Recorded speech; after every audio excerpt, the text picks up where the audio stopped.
fun yet? It is Vegas. I'm really excited for this season to see the work that's been done.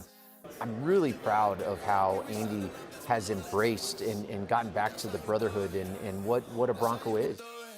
And the work that he's doing off the field that probably doesn't get as much credit, and how he cares for these student athletes and serves them.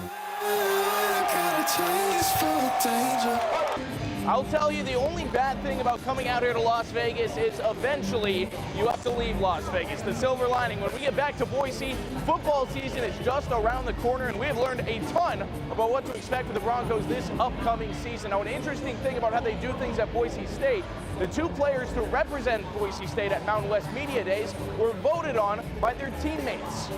Talking with head coach Andy Avalos about his senior captains on the offensive and defensive side of the ball, he says the pair really represents not only leadership, but the specific brand of leadership that the Broncos strive for within their program. And despite all the good things Riley and DJ do on the field, he was just as impressed by the impact they are having on the community. Leadership is about someone that you can count on to be consistent every day, to be their best. Okay, to be able to have an impact on themselves and to have an impact on others around. And those two guys, I mean, they're awesome. Not just them, but for the most part, our team does a great job in the community and getting out and supporting and helping and working with the youth, working with different organizations. And that's really the cool part. The college football landscape continues to change. Teams are switching conferences left and right. It looked like San Diego State was about to be leaving for the Pac-12, but luckily that rivalry is going to stick around for at least another couple of years.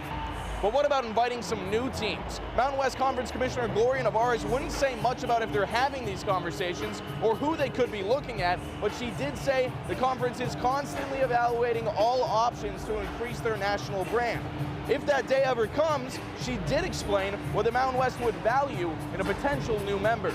You know, we spend a lot of time talking about that, especially in this environment, and we think about it in many different ways. So there is strength in football that adds to our ability to generate more media and, you know, CFP dollars. There's also upward trajectory potential.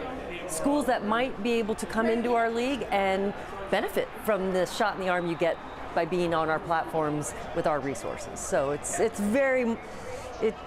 has a lot of different levers that we look at. Well, what a trip it has been. We're going to be back in Boise tomorrow, but we still have plenty of Boise State football news coming on the way. Also, how about some Vandal news? Big Sky Media Days kick off tomorrow. We're going to get you up to speed on all things Jason Eck and his squad heading into the season with the biggest expectations Idaho football has seen in recent years. For now, from Las Vegas, I'm Brady Frederick, KTVB Sports.